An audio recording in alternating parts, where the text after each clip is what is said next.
লিখছেন, বাংলার এক বন্যা প্লাবিত প্রত্যন্ত গ্রামে রিলিফ বিলি করছিল শহরের বিশিষ্ট ব্যক্তিরা। সাংবাদিক ক্যামেরা জুম করতেই নজরে এলো দূরের বাঁধে ত্রিপলের ঝুপড়ির দৃশ্যটা।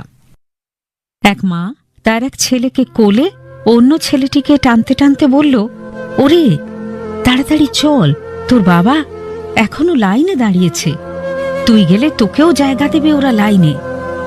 ছেলে বলে, না মা, আমি আর যাব না, তুমিও যেও না মা। মা বলে, ওরে না গেলে শুকিয়ে মরবি যে সবাই, তবুও তো দুদিনের খাবার দিচ্ছে ওরা।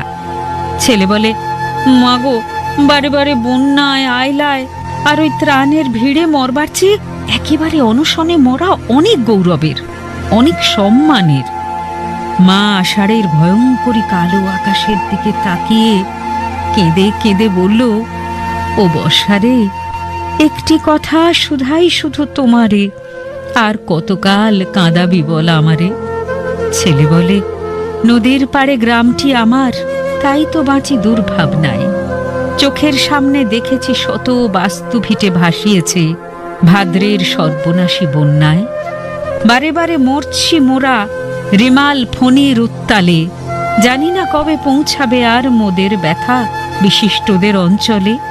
ইচ্ছে করে চেঁচাই জোরে, চাই না গো আর গুড় চিড়ে, লজ্জা করে বন্যার পরে দাঁড়াতে ত্রাণের ভিড়ে। রোজই আসে জোয়ার ভাটা, আমরা ভিজি চোখের জলে, আর কতকাল মুখ লুকাবো অস্থায়ী ঝুপড়ির ত্রিপলে। অভিজিৎ মণ্ডল আপনার লেখা পড়ছিলাম। আপনি চিঠি পাঠিয়েছেন শশাপোতা, হুগলি থেকে।